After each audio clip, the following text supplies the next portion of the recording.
We're good. Check. Are you good? I'm good. All right. What's up, YouTube? Episode 99 with Jay Mayo. We're going to be talking about a pretty cool guy that I've heard from, but that we've read the story, we've heard on Jocko, read a book, and just want to pass along his story. So make sure you take the time to listen, go check out his book, buy the book, and you'll get to hear a little bit about it. So episode 99. Awesome, dude. And like I said, man, I want us just to, we'll just talk about things. I know that I put in my notes that you, I said, hey, you mentioned before, and then I talk about it because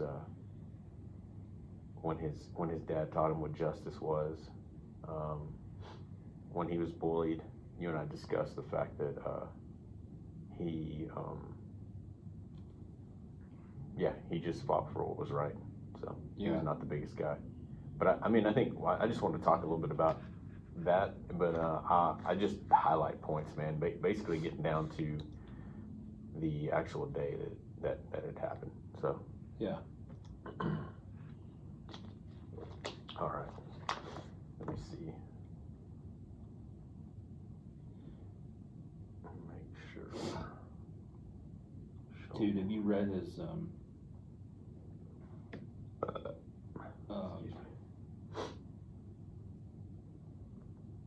the citation for The Medal of Honor? The Medal of Honor. I have not. Dude, listen to this freaking dude. There's a summary of action, but then it's like, for conspicuous gallantry and intrepidity at the risk of his life above and beyond the call of duty as automatic weapons gunner for Naval Special Warfare Task Group, Arabian Peninsula, in support of their Operation Iraqi Freedom. It just goes, it's the way it's worded is so cool. Yeah. It gets out to... That was President Bush, right? It's signed by... He's the one that presented it to the family.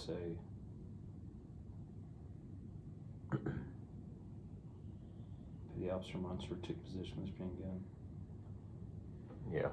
Between two mates outcropping of the roof while the SEALs vigilantly watched for enemy activity, an insurgent threw a hand grenade from an unseen location which bounced off Petty Officer Monsoor's chest and landed in front of him. Although he could have escaped the blast, Petty Officer Monsoor chose instead to protect his teammates. Instantly, and without regard for his own safety, he threw himself into the grenade to absorb the force of the explosion with his body, saving the lives of two teammates by his undaunted courage, fighting spirit, and unwavering devotion.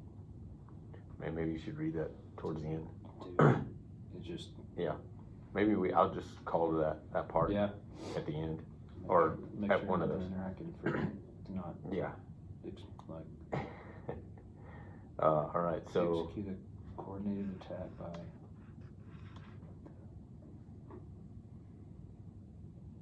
You got it. What's that word right there? You ever heard that word? Oh, Recontoring? I never even heard of that. I'm saying regrouping. Yeah, I hit that. So we good? All military guys would be like, yeah. I made sure I made notes on here that we are not former military. All right, check. Is it good? Yeah. All right. Tell me when I record. 3, 2, 1, go for it. Hey everyone, welcome back to the Made for More Consulting Podcast. Mario here, episode 99. Just want to remind everyone this is a podcast where we are into developing leaders, developing ourselves, making sure that we take time for personal development so in turn we can lead others. We continue to say that what you don't have, you can't give away, so we want to make sure that we are developing ourselves. Episode 99, I'm out of town, off-site. Happy Thanksgiving, and as most holidays, me and my family travel to Midland, so that's where I'm at right now. And I'm recording here with my buddy Jay. Jay, welcome back, man. Hey man, good to see you. It's good to be here. We're in Jay's office. If you haven't seen some of the episodes Jay and I've done in his office, you can go to YouTube and check out our channel, and we're live on YouTube as well. So before we get into the podcast, dude, let me tell everybody we have an episode 100 party coming out. This is episode 99, so. Yeah, man. This is cool. This is so cool. Yeah, and episode 99 seemed, I mean, I guess 100 seems far away, but from when we first started, but dude, it's here. So when did you guys officially start? The first one was January 10th of 2000, 21. Okay. Because that was my birthday. We Yeah. recorded on my birthday or something like so that. Cool, dude. Yeah, dude. It's I'm about to drop episode 5. of Epic Warrior Podcast, right? I'm thinking I'll never do 100 episodes. I'll die before I get there. But you guys are just how many it. How many are you doing a month? 2? I'm just doing every 2. week. So if you haven't listened to Jay's podcast, it's Epic Warrior Podcast. Check that out. But just so you guys know, we're hosting a party at Cedar Park. It's gonna be on December 11th at 6:30 p.m. Slab Barbecue and Beer is gonna be hosting it. There's gonna be food, giveaways, gifts, prizes. We're gonna have a good time with the Made for More community. It's $35 a ticket. We're also gonna be giving back to the community, a family in need for the holidays. So, man, I want everybody to come out. There's still tickets available. You can go on our website at madeformoreconsulting.com. So, hopefully you're able to make it, man. I hope we're gonna be there. I'm gonna be there for sure. That'd be good. What a cool thing of part of the proceeds going to help somebody. I mean, it's the heart of who Made for More is, and that's just cool. When I was reading the the invitation. Yeah. That's really cool, man. Yeah, we just want to give things away, which is weird because we're like, hey, well, how much do you want to charge? I was like, I hate charging in the first place, but we have to make some money so that we can give people whatever they need when they come in, give some prizes, give some giveaways, and then help people in need. So you guys go check that out. MadeForMoreConsulting.com, the number 4, and there's a tab that says party tickets, and I'll make sure it's all in the notes. So today, man, episode 99, before 100, I think it worked out pretty good for you and I to be together, but I want to make sure that I'll just start with this. I said, we all have movies, stories, people that inspire us for whatever reason. What movies would you say inspire you, or people, or stories? Movies, like, there's obviously some historic movies that have always inspired me. Braveheart, a little dorky saying that, but one of the most inspiring movies has always been the movie We Were Soldiers, that Mel Gibson played, and Sam Elliott. And, that true story, based on a true story, the Drink Valley. Yeah. Just seeing those soldiers put their lives on the line for each other, and what a powerful, real story. So that's always been a story that's inspired me. And then I read Hal Moore's books on leadership, and just the way he leads as portrayed in that movie. And then when you read his books on leadership, man, what an incredible leader in the military and in life. Yeah. So that's both a person and a movie that inspired me. Yeah, I've always looked to, there's Braveheart, and, the whole, within the same genre, like Gladiator, 300, that Leonidas and those guys fighting for that was bigger than them. It was for the community, it was for their family.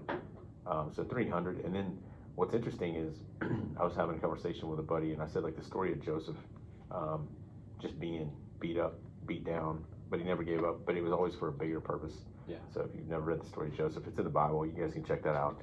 But again, for some reason, man, we connect. And then you think about us as, there's females as well, but the two of us are recording. So men sometimes connect to sports movies, whether it's We Were Marshall.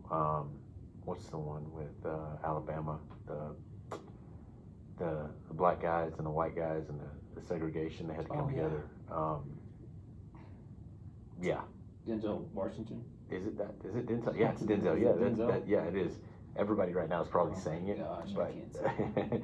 anyways, so movies like that, stories, whatever they are, man, they move us. And for some reason, as people, we connect to those stories. Whether they're fiction, whether they're nonfiction, they inspire us to do more. They speak to something within our hearts that just draws us to go, hey, I know I was made for more. I know I was made to do something bigger. So today, episode 99 is just about that, man. It's that way for me. I know I told you I wanted to, what was it called? Remember the Titans. There you go. We couldn't remember the Titans. Forget the Titans. Oh, gosh. Sorry, dude. Yeah.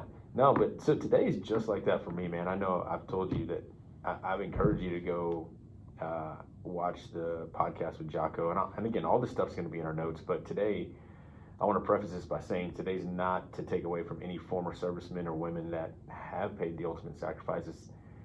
This does not in any way take away from any people that have served or been injured or have seen combat or haven't. This is just something that I connected to for some reason, and I feel that I want to pay honor to this individual. Yeah. You know what I'm saying? Because I don't want someone that that we know. I mean, we know people that are former SEALs, former servicemen and women, and I don't want them to go, well, what about the I don't think they would. I just want people to see this is a story I feel that needs to be shared and continue to be shared. So you can go look at, you can pick up the book, Defend Us in Battle, by Mike Monsoor's dad. You can also listen to Jocko Podcast 359. And then on YouTube, it's called it's called Truth and Tribe YouTube channel. And it tells you the stories of the men that were with him. And those will all be in the notes. But we're not discussing the book today. We're just gathering some information from the book. I also believe that this story must be passed on just like others. But I told you the other day too, man, that I think that some of these stories need to be told to our kids, like in their school history class. Our kids need to hear the story of this individual, and his name is Mike Monsoor. I first heard of the name Mike Monsoor from a friend that we've had on our podcast, and Sal Hernandez. He's in the SEAL community as well. And I believe all he ever told me was, hey man, you need to go check out the name Mike Monsoor. Yeah. And when I read it, I was just blown away by what he did. So we want to go through that. So he was born on April 5th, 1981, named after St. Michael, the Archangel. And so what I read on St. Michael, or he said he wasn't a saint, he was more of he was the first angel to have a fight, a battle with Satan, is what it says in the Bible. But nowadays he's more known as defending the defender. It says today St. Michael is invoked for protection, especially from lethal enemies. He's also the patron for soldiers, police, and doctors. Yeah. And so that's what this guy was named after. He was born on April 5th, 1981. Which is powerful, right? Right off the bat, yeah. Ultimately, when you hear this story, you're going to be like, he did. Yes, that's my next point. Yeah, dude. Lived out the name he was given, right? Yeah, because I said, who would have known that this guy, Mike Monsoor, that we're discussing today, would have the opportunity to hold up to his name. And several times that I've heard, listened, I often ask, would we be able to do what he did? And so hopefully as people listen right now, they'll know what we're going to be talking about here in a second. But as a kid, he struggled with asthma, and he was bullied, so he wasn't the biggest guy. Earlier this week, you and I talked about his dad, and they were at some kind of auction or something, and his dad was in the stands, and he was out looking at the playground. Mike Monsoor he's a smaller kid, and there were two bullies pushing everybody off the swings, and he came and he had some tears in his eyes, and his dad said, what? And he goes, his kids are bullying. At some point they'll get justice. And then Mike Monsoor said, what's justice? And he said, they'll get what's coming to them at some point.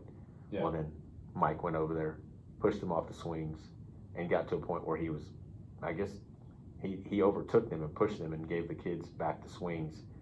And when they left, he goes, hey, Dad, I think those guys got justice. And that's who he was. I think when he tells that story, I hope I'm telling it right, he finds a way to get that high ground. Exactly. You're right. He went up to the he went up to the jungle. So there's only one place for them to come and get him one at a time, and he just keeps kicking them in the chest, knocking them down. And he's just like, because only one person fits, so he got to a good point. Then he kind of rocked him a little bit, and then he was able to get. Yeah. But he's like, that's awesome. Justice. Yeah, that's what Jocko says. Take the high ground, and the high ground is going to take you. And I encourage you guys to go listen to that episode. But he's a kid that battled asthma, man. They said that throughout his life, he tried to weed himself off, but that he struggled with asthma quite a bit. He always wanted to do what was right.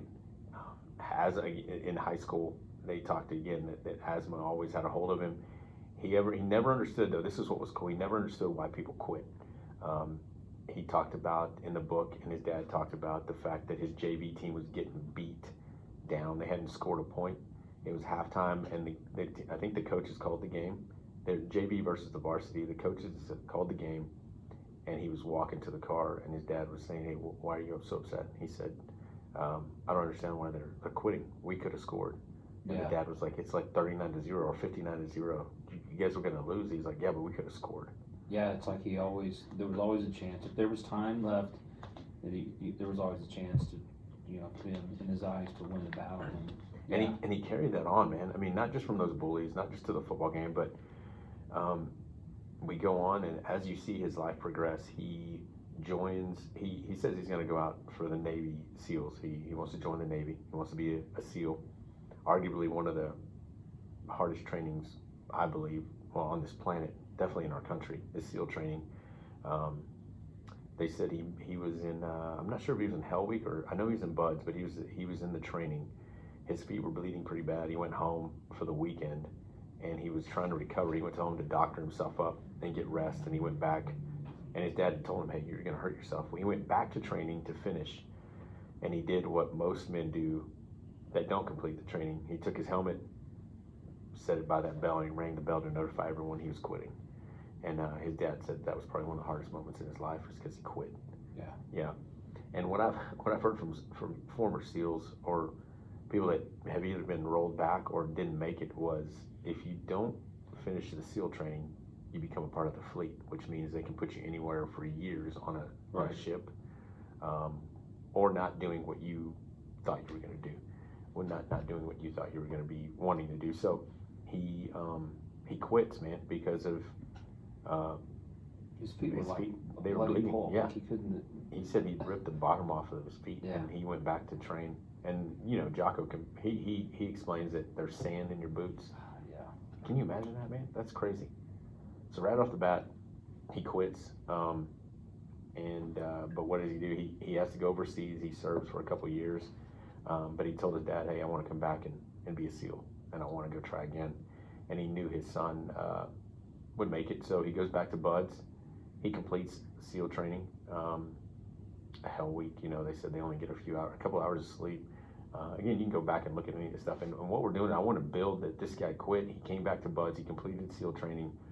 And we're not doing any justice to the book. Go get the book. But he gets assigned to Jocko's task unit, Bruiser.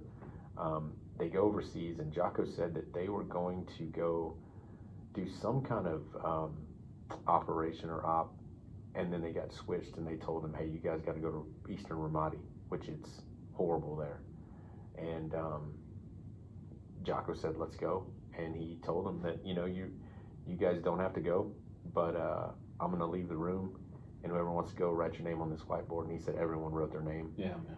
And they all went. And I keep thinking, dude, think about, you and I, we've heard him talk about it on that podcast, but the mom and the dad knowing that his son's overseas, and Mike Monsoor, he kept telling his parents, oh, we're just helping the Iraqi people. Yeah, we're just training some of them. We're just training them. Training them to march. Yeah, exactly. Yeah. He said, we're just training them to march.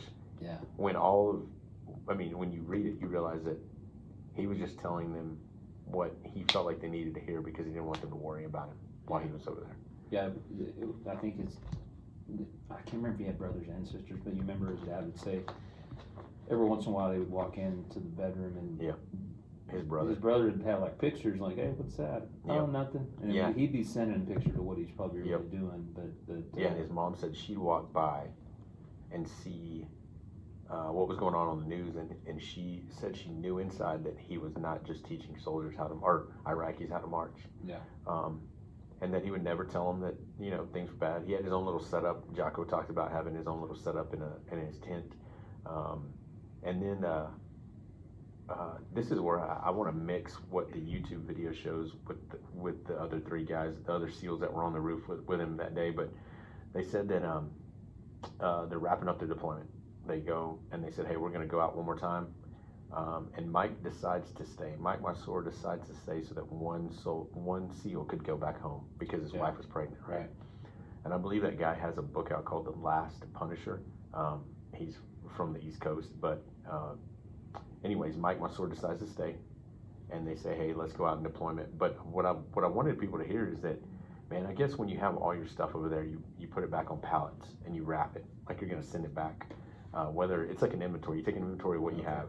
And those three guys said that they put all their stuff on these pallets already, and they only kept what was going to be left for this op. They said, hey, we're going to go do an operation. It's our last operation. We're going to go home.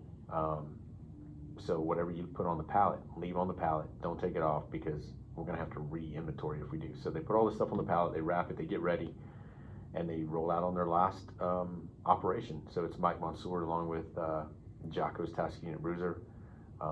They're told to get on the sniper overwatch is what it's called, right? So they have some snipers on the roof. And they're taking up 2 buildings, and there's Seth Stone is on one building, and that's also another guy that Jocko had on his team. And then Mike Monsoor is on one rooftop with a couple of guys, and they're wrapping up the night, man. It sounded like they said they heard an explosion on the roof, and Mike Monsoor ran over there and said, "Hey, what was that?" And they said it might have been an RPG. So they said, "That's weird," and they didn't hear anything afterwards. So then they said that on the speaker, I guess over there in Ramadi, they do prayer, and they were praying, and they said, "Well, that doesn't sound like prayer," and that their interpreter came up there and said, "Hey, they're telling them where you are. Oh, wow. You guys are coming. They're coming this way."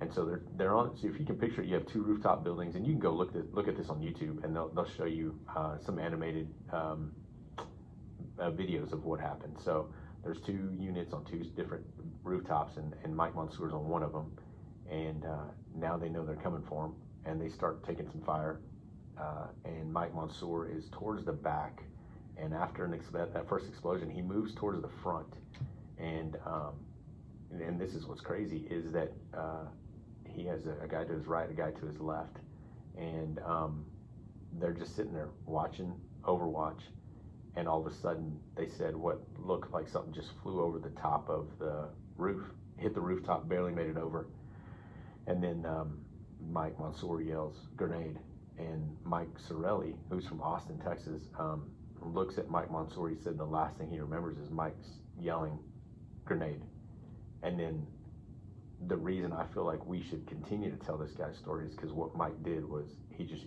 jumped on top of the grenade. Yeah. Son of a gun. Yeah, man. And he selflessly jumped on it, absorbed the blast, and Mike Sorelli and the guy, man, I can't remember the other guy's name, they took shrapnel to the legs. And you want to go see that video of those three guys talking, because they said they hadn't seen each other in a while, and they start talking about that day. But that Mike Monsoor he absorbed the blast. And one of the things I want to go back and say, Jay, was that conversation with his dad the night before that last operation. He told his dad just said, "Hey, don't do anything stupid. Yeah. Just come home. Yeah. We're ready to have you home." He said, "We're ready to do all these things with you when you get home." And Mike said, "Hey, don't worry. If I die, it's going to be because I chose to." And all these things through his life, man, from being named after, St. Michael, and then choosing to jump on the grenade. And what was crazy about all this was the day that he died was September, it's right here, September 9th. No, September 29th. 29, yeah. Which is St. Michael Archangel's Day. That's what's crazy. Oh, wow. So the day that he died was the day that the day that he was named after, or the angel that he was named after, which is to protect us. And so all this came about. So he jumps on the grenade. They try to get these guys back to the camp where they're going to get him some help. And at some point he passes away, and they get back to his parents, and obviously the highest what is it, the highest reward that you can get as a serviceman or woman is the Medal of Honor, yeah. Correct? And so I'm gonna have Jay read a little bit about what President Bush presented and what. You want to do that? Yeah, I'll try to read through this. Forgive me if I mispronounce things, but this was the official citation set forth. I'm gonna read it. For conspicuous gallantry and intrepidity, at the risk of his life and above all the call of duty, as automatic weapons gunner for Naval Special Warfare Task on Group Arabian Peninsula in support of Operation Iraqi Freedom on 29 September 2006. As a member of a combined SEAL and Iraqi Army sniper overwatch element tasked with providing early warning and standoff protection from a rooftop in an insurgent-held sector of Al-Ramadi, Iraq, Petty Officer Monsoor distinguished himself by his exceptional bravery in the face of grave danger. In the early morning, insurgents prepared to execute a coordinated attack by regrouping the area around the element's position. Element snipers thwarted the enemy's initial attempt by eliminating 2 insurgents. The enemy continued to assault the element, engaging them with a rocket-propelled grenade and small arms fire. As the enemy activity increased, Petty Officer Monsoor took position with his machine gun between two teammates on an outcropping of the roof. While the SEALs vigilantly watched for enemy activity, an insurgent threw a hand grenade from an unseen location, which bounced off Petty Officer Monsoor's chest and landed in front of him. Although he could have escaped the blast, Petty Officer Monsoor chose instead to protect his teammates. Instantly and without regard for his own safety, he threw himself into the grenade to absorb the force of the explosion with his body, saving the lives of his two teammates and by his undaunted courage, fighting spirit, and unwavering devotion to duty in the face of certain death. Petty Officer Monsoor gallantly gave his life for his country, thereby reflecting great credit upon himself and upholding the highest traditions of the United States Naval Service. Signed by George W. Bush. That's pretty crazy, man. I keep thinking that, I know that at the award ceremony they gave it to his family, his parents, and Sally and George. And George is the one that wrote this book, the book that just came out that we're referencing some of this stuff from. That I would love for you guys to go get it. It's called Defend Us in Battle. But they also named a destroyer after him. Yeah. And I know they said it takes months for things to happen with the Medal of Honor, with creating a destroyer named after him. And again, he's not the only one that's given his life for our country. Right. The whole reason for today is, man, I don't know what it has been about his story that for me connects with me personally, or I connect with, to go, that is not that I'll ever have the opportunity to do what he did, but those are the characteristics of a leader and a man that you go, he was only 25 maybe, I think. Yeah. But those are the kind of things, like when I first heard his story years ago, and then it continued to come out, I go, okay, I want to hear more about this. But this is a man that gave his life for the two guys right next to him who have 25. And he also, what most people don't realize is he gave those he gave those two men opportunities to go back and have children, and they have kids, and I think one of them named their son after him. Yeah, dude, I keep thinking of his story, going, what is it that connects? Why is it that I connect with him so much in his story? And it's nothing that, again, that I'll ever do. But it's a story that I say, we need to tell his story more, because most people often don't understand what these people are volunteering to do. Yeah. And that's what he did. So, I agree with you, man. We haven't talked through all the, internal thoughts we have about it, but I wonder sometimes if there are, I'm just gonna say people, because I don't think it's either women or men. Yeah. It's people, but I think it's not everybody. I think that there are people meant to be in this world that step into the role of warrior, protector, whether that's in the military, the first responder community,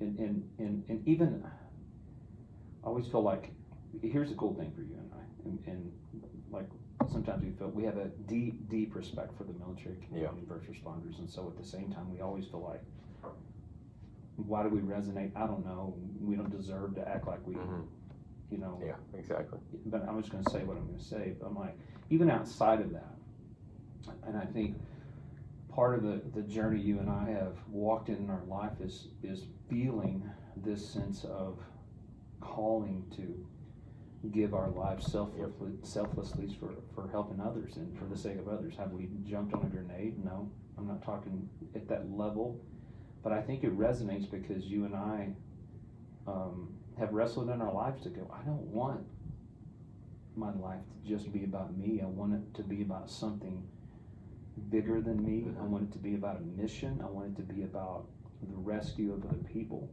And I used to think that everyone felt that same way. Yeah. But I just don't think that they do. And so I think it's the same way with this. Some people might read this story and say, thank God for my Monsoor, but would never, and probably internally go, thank goodness for people like that, because I would never do something like that. when you and I read it, do we know if we were tested that we would do that? No, I don't know that. Yeah. But it resonates with me because I want my life to count for the sake of others like that. Yeah. I want to be doubt. in the position to be tested, to rescue, to sacrifice for the sake of others. And so I do think that there were people put on this planet to be warriors and protectors, and he's a story of that. I don't know if you think about that. Yeah, I do, I man. wrestled. I do, because I keep thinking through the fact that, and for me personally, just going, and it like you said, it has nothing to do on the level that he has done this, but for me, looking through the lens of that to go, am I shortchanging myself by being comfortable in a situation and going, yeah, this is a cush job, or this is easy to do, so I'm just going to stay right here. But internally, when I hear something like this, it resonates in my heart to go, you're settling for less. You got to get up and go. Yeah. So what does that mean? And then for me, just recently, you get 14 years at a certain job, I'm like, I got to go. I got to go do my own thing. Well, you doing your own thing is going to cost you money. Yeah. Well, you don't have that money. Well, I'm going to find it. Yeah. Well, it means you may have to work 2 or 3 jobs. Yeah. It means you're going to have to sacrifice some things that you really like. You may not be able to go out to eat, little things, minor things. But for me, at the end of the day, I can go, man, this is what it means to work, not struggle, because these guys are the extreme, they were in the extreme. But when I read this, I go, okay, there's a battle against myself and comfort that I need to make sure that I win every day to go, I got to honor these men and women that have fought for our freedom. And the only way that I can do that is living to my fullest potential, because they gave their life for us. You remember that, I think Saving Private Ryan, I think that's the movie. You remember at the very end of that, or sometime in that movie, Yeah. No, not the end, but it's like when they, man, I'm going to screw this up because I hadn't thought it through. Yeah. When this guy, as an older man, this guy, Mm-hmm. I guess Ryan, Yeah. right, is looking back. Whoever Tom Hanks is playing. Yeah. What is he whispering in his ear? It's like from this point forward. Yeah. He tells him to like remember. make this count or make your life. So he's trying to say like, hey, this cost for you to live every day. This costs something. Yeah. Get up Saving every Private day. Ryan. Yeah. Cost so many people's lives. Get up every day, and which I hear in so many of these folks who have lost brothers and sisters in combat. It's like when they're back here, they get up every day and make this life matter for the sacrifice that was paid on their behalf, whether their life was rescued or their brother or sister gave their life. I mean, it's like, make your life count. Don't just choose to waste it. Make it count for something, and that just resonates with me. It's like could we both go, man, let's just coast. I mean, let's just coast. Just enjoy it and let it just be all about whatever you like. And there's something, I joke sometimes, screwed up within me that I'm like, that's not the life I want. Yeah. At the end of my life, I want to feel like it meant something for the sake of a bigger story. Yeah. Let me ask you a question, Mike. When you look at my Monsoor's life, you see like this role, both the diversity play. I mean, adversity, not diversity. Adversity played in his life. Some was adversity he didn't bring on himself. Yeah. He struggled physically. He struggled. I mean, like Big these time. things that he could have just said, "Hey, I'm sick. I can't."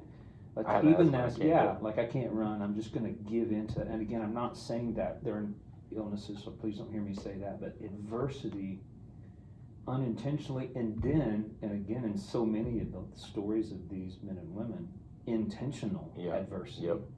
Put yourself in situations that potentially could break you. That there's this role that adversity plays in like forging, preparing. Like it's like his whole life prepared him for this one moment. Yeah, that's crazy. Where he could live out what he had already prepared to do, which was hey, I'm living my life for the sake of other people. Yep. It could have been this moment, could have been 100 other moments. Mm-hmm. This moment, and he probably did that. Yeah. But this one took his life, and I'm like, do you see that kind of theme? And then how is that kind of counter to what sometimes we think, which we'll do everything Yeah. we can to avoid it. Yeah. Like, you don't want to make life hard. Yeah. Like, it's like, I think even those people Yeah. that are living out these lives that are having such a incredible impact are people who intentionally put themselves in adversity. And I think, man, when you hear his story, and that's why I'm encouraging people to go get it, because when his dad said, if you were on Mike's side, you were his best friend. Yeah. And the guy that he saved, when you go listen to him, he said, I knew Mike Monsoor for that day. We sat there and we talked about going back, seeing our families.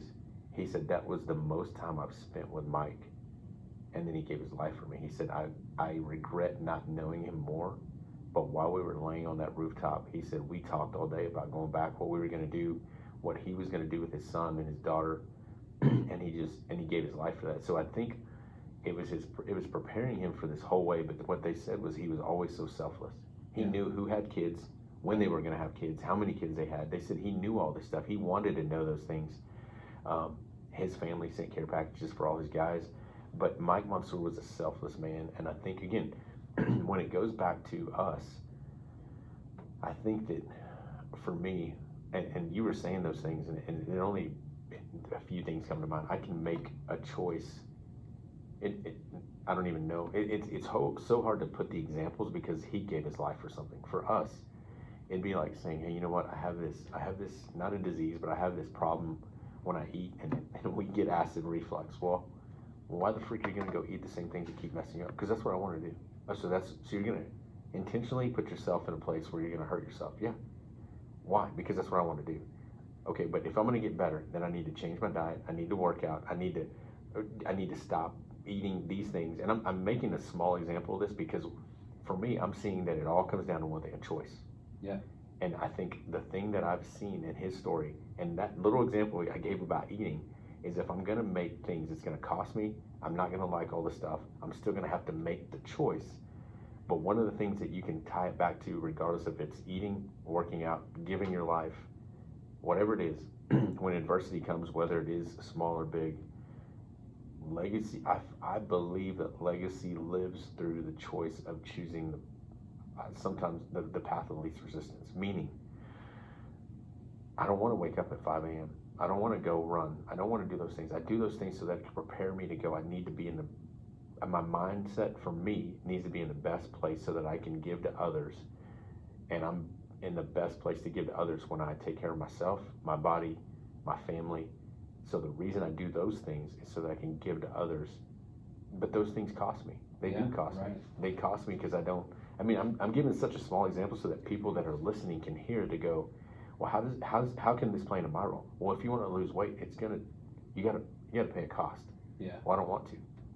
That's what you and I just talked about. It's a comfort. Okay, then you have the choice to live that. But for me, there's something inside of me that says and that's the whole reason we came up with Made for More. You're made for more. Everyone, you have greatness within, but you have to release that. We can't. We may play a role in that of water, like we said before, watering the seed, and it's going to grow in different times. But adversity, I believe, will bring it out because of the choice you make to either, no, I don't want to do this, or, yeah, this is tough, and I need to do it. Yeah. Does that make sense? Yeah, man. I just think that legacy, man, I think for me, that's the biggest thing. And then when you have kids, you want to leave something behind for them to go, man, this is who my dad was, or this is who she was.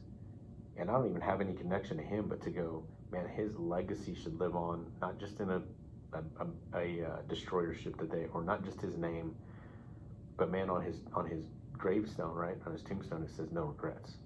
Yeah. No regrets. Yeah. And you live a life of no regrets because you choose to go, I'm going. And like you said, I know there's some diseases, there's some things that we're not saying, well, I'm just going to stop doing this and stop taking care of myself and I'm going to pursue it. There's some things that we physically can't do.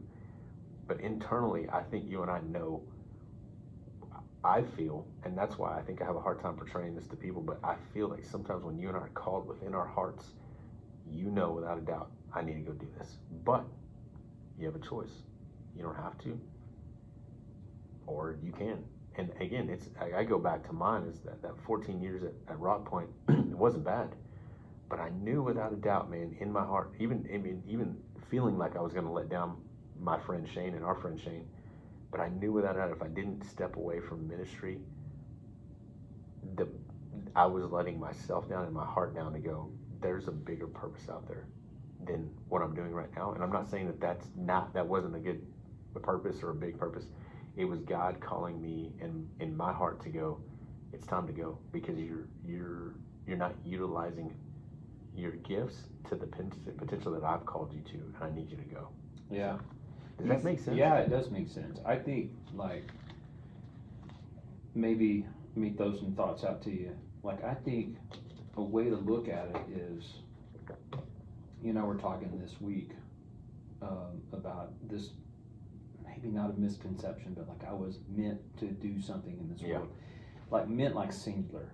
Mm-hmm. Instead of going, you were meant to be someone to this world, which means that's like exactly you were meant to leave a legacy, but that legacy is not one thing. And so I might even, like, with your story, say it this way: you were living that legacy out in that season you were at Rock Point. There you go. Yep. And it prepared you for the next season. Mm-hmm. And to stay in that, it's refused to go into that next season of risk and challenge and this next kind of assignment. You knew inside, I can't, I've got to say yes to this. And it's going on to do again what you had done all those years and made an impact all those years in a different way, in a different context. And I think that maybe that's it, because you and I wrestle with the same thing. Yeah, because I did that finish line before. Yeah. Because there's times that you and I know we've been in ministry where you sit there and you think sometimes in your office, what the heck is going on? Yeah. Like, is there more than this? And in those moments, I knew that I go, well, who I was at finish line was the same person who I was at Rock Point. Yeah. And then at Rock Point, made for more. It's what you said the other day, and I believe when I heard it was from when Louis said, it's not what you do, where you go, how much they're paying you. It's who you are, because who you are is what you take everywhere you go. Yeah. Right? And so if who I am is a pastor, cool. Or if that role is who I am, then, or what I do, that's cool, because who I am is who I am. But if I go and I'm a car salesman, it's who I am. And like you said, I totally agree with that. I think that the misconception is sold so much because as a kid we say, who do you want to be? What do you want to be when you grow up? What do you want to do when you grow up? Yep. Well, who do you want to be? But we're really saying, what are you going to do when you grow up? And I think sometimes we set our kids up for failure by saying, what do you want to do when you grow up? Well, I want to be a dancer. Okay, well, that's a physical act, you're doing things, but something within your heart says you come alive when you do something with the arts, something like that. Because I still say, man, I want to be an artist when I grow up. I'm freaking 40 years old and I can draw, but I'm going, there's something that comes alive when I go, man, there's things that we do that's who we are.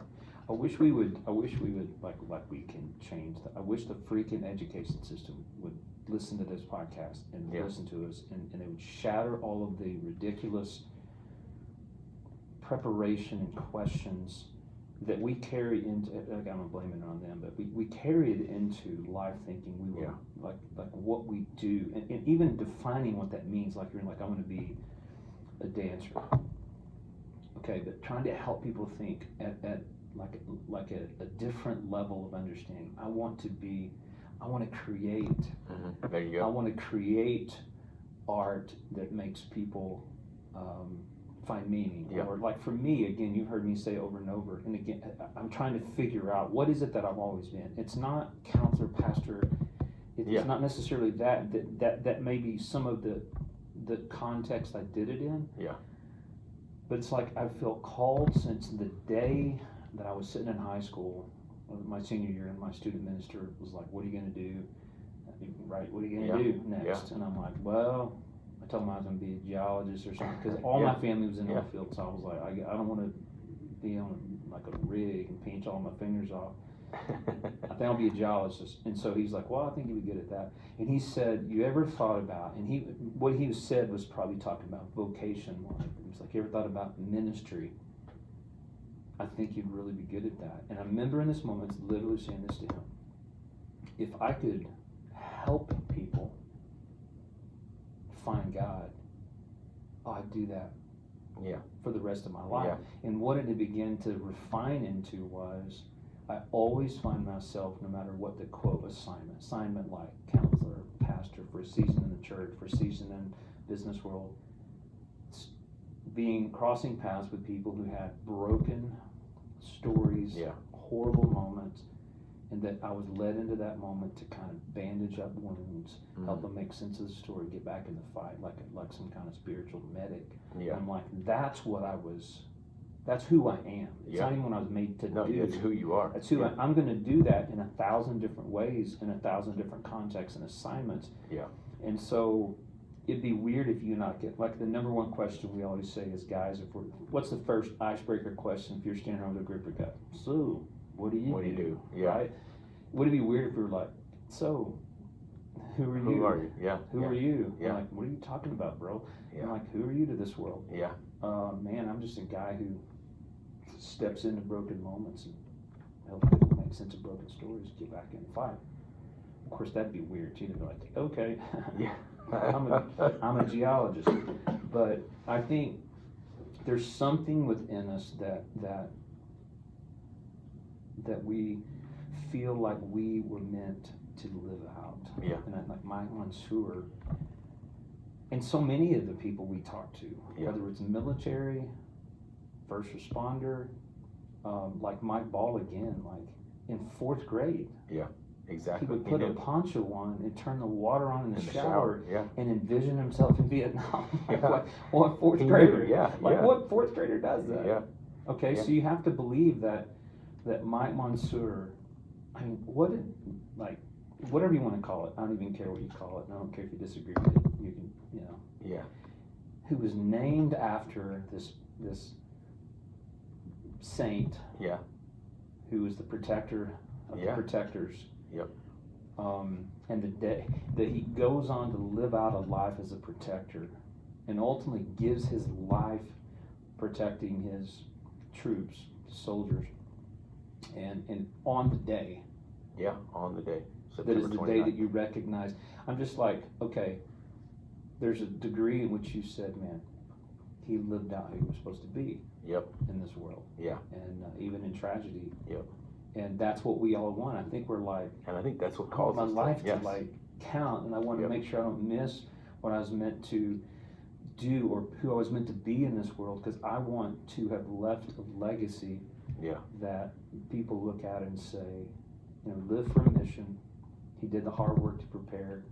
He chose to live it out in 1,000 different ways. Yeah. That's what I want. And maybe we're crazy for thinking. I don't think everybody thinks that way. Yeah, because I'll talk to people sometimes and they'll look at me like. But do you think that it's because they've lived in so long in the comfort world that they go, in the land of comfort, that they go, I don't ever want to go back there. I don't ever want to go back to that. I don't know. That's a good. I've wrestled with it over the last 30 years, because I'll have conversations with people who kind of like relax, like chill out, like. And here's what makes me think. So again, we're just working this out. Yeah, we're just talking this out right now. Totally blowing smoke out our butts, but like that's the reason why I think. Well, only 1% of the world, or 1% of the population are first responders. Yeah. Why? Yeah. Because I don't think everyone wants to live a selfless life and sacrifice for the sake of others. I see what you're saying. I'm not saying that the other 99% is self-centered losers. I'm not saying that. Yeah. But to the level of I think people, I agree that there probably are people that are like afraid and live in their comfort zone. But I think it's like, well, some people play a support role to those people. I don't think everyone is called to be the same person in the story, because you got heroes in the story, and you got so that's the only way I can figure it out. Because sometimes I think, like, honestly, I'm like, I don't like being. I want to just not be this way, because it would be a lot more. It'd be a lot easier. It'd be a lot easier. Because sometimes I'll feel screwed up in the head. I'll be like, why can't I just settle? Why can't I just settle and do that thing? And then just act like nothing else matters.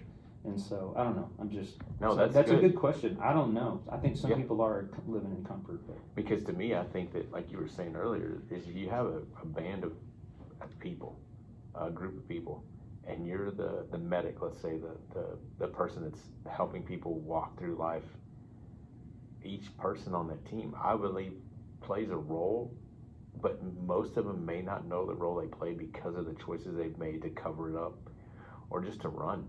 Because I feel the same way. It's like I feel like I've always been a coach, someone who's an encourager, a supporter, inspiring people, trying to get everybody to go the same way and go, hey, let's go, we got this.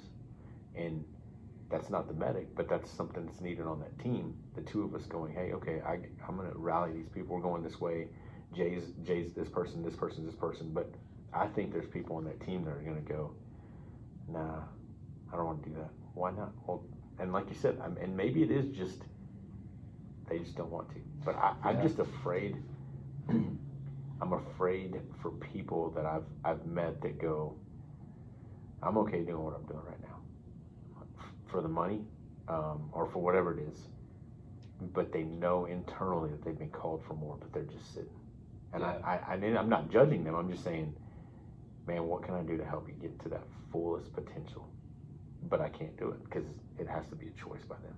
That's 100% true, man. Yeah, man. There's a fine line between complacency and living on mission. Yeah. It's a fine line. Yeah. And I think you know when you're talking to someone, if they're like, you're settling. Yeah.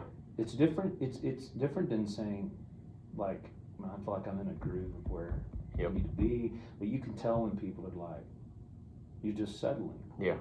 And there's, you can challenge them and, you're right, unless they make a choice. And I think about it this way, like I know we're at 47 minutes. Are we good? Yeah, we're good. We'll wrap up. I was jotting down stuff after I listened to that podcast, and at the same time I was talking, I was about to do this talk that I was telling you about. I kept writing down, I want to live a life of meaning or legacy. I want to, at the end of my life, my life meant something to this world. Yeah. And I kept putting that beside it, like meaning or legacy equals mission plus preparation. Like there's something that's got to be powerful enough in my life I want to see happen. Yeah. You got to be a mission. Yeah. It's big enough for me to live out. Yeah, and some people, it's that. Like they've never been invited to a mission big enough to put their life in. And then secondly, there may be the mission, but not the preparation, which you guys talk about over and over again. You got to put in the hard work to prepare yourself to be in that mission. So much of that is putting yourself in a context of adversity to get stronger to live out that. So it's like legacy equals mission plus preparation, or mission plus, and there's gifts and talents and experiences that are all in that. But I think sometimes people don't want to do the hard work, so they settle, or they've never had someone walk up and just say, "Hey, man, jump into this mission with me." Yeah. Again, and not to make it a spiritual thing always, but I think that's the power of Jesus. That Jesus walked into a world of religious complacency with a bunch of people that were giving their life to religious stupidity. Yeah. Laws and rules and death and just meaninglessness. Yeah. And he started coming up to people and going, let's go change the world. Yeah. He gave much. They just dropped everything. Yeah, they did. They were like just left, like literally like dropped their nets and just said, okay, and followed him for 3 years. Yeah. And many left their families, which is not recommended, but I'm like, they just dropped it all. Why? They believed in the mission of this person. Yeah. And they followed them. So I think in that, there are people who call others into a mission. There are people who lead others in the mission. Yeah. But I think you see, like in Mike Monsoor's life, the context to live out this mission of who he always was, whether he ever was in the military or not, that didn't make him. Exactly. He was a protector, a selfless protector, like a justice seeker. Yep. And he ultimately lived that out in the greatest way in that moment, in that deployment. But that's who he's always meant to be. Yeah, and that's what's crazy. It's named after, Michael, St. Michael. And again, all this just inspired me to go. I remember sitting at home. You and I talked about this, and I made my girls sit down and watch his story. And some people may be going, man, that's pretty deep for your girls to watch. But I want them to see that a family lost a son, a brother lost a brother, because he gave his life for people that live in this country. Yeah. But he believed in it because that's who he was. And then we watched several other stories. But I want them to see that he should be talked about, I think, in schools. I think that his story is what some of our kids would go, that's what I want to be. That's not what I want to be, that's who I want to be. Yeah. That's who I want to be known for, is leaving a legacy. So, man, I think that's a good place to wrap up. But I want us to make sure that people go back and it'll be in the notes again. It's called Defend Us in Battle. Jocko Podcast 359, and then Truth and Tribe YouTube channel. They all share his story. And one of the things that we didn't mention is, it wasn't easy for the people that, I didn't think about this until I heard those three guys talk that were on the roof with him, is that every day they live out losing what he did for them. And he said it's not easy because seeing his family, or seeing the three of them together, he goes, is just a reminder of what he did for us and we didn't do for him. Yeah. So they have that survivor's guilt, right? Sure, man. Yeah. And they talk about the fact that they hadn't seen his family. They don't keep up with his family. Family doesn't keep up with him because of the reminder. It's nothing bad. I just had never thought about that, to go, it's just like Dakota Meyer or any of these other guys that wear the Medal of Honor. That's a sign of the worst day of their life. Yeah. And they're still alive. And they have to remember that I tried to save people's lives, or I did save people's lives. And that medal is a reminder of, man, you're still here. And so, it's just interesting. This story alone, I think Mike Monsoor's story is one of many that we can share. But if you guys haven't checked it out, go check those, check the episode notes out, and you'll see that we left them there for you to go follow. We appreciate you guys listening, and like I said, check out our website. Buy your tickets for the 100th episode. This is 99. We're wrapping it up. Can't believe we're about to hit 100. So we appreciate all the support. Jay, thanks for recording, man. Dude, I always enjoy pulling up to the mic and record and just talking. And we just talked. I mean, we didn't have it. I mean, I had notes, but you didn't. No. But this is the stuff. What I want people to know is this is the stuff you and I talk about. I don't know if it makes us dorks, but we're riding out to the ranch. Like, what weirdos? Yeah, we're riding out to the ranch and we're having deep discussions about life and going, man, we were called to do this, or hey, are we dumb for walking away from some of the stuff that we feel like we could have been doing, or hey, is God leading us in this area of our lives? And I think these are questions that a lot of people have, and I just want to continue to provide that motivation, inspiration, and encouragement. So, well, I appreciate Made for More. Yeah. What you've spoken to my life, what Made for More. Yeah. Really initiated in me. Yeah. And that's, I'm speaking for probably hundreds of thousands that you know and maybe never would know that listen to this podcast and are inspired by like this story that you choose to tell. And so I appreciate all you guys do. Well, I appreciate it, man, and appreciate everybody for listening. And remember, we exist for more. We're here to offer more. Don't ever give up. Every single one of us is made for more. Later, guys. See you later to YouTube.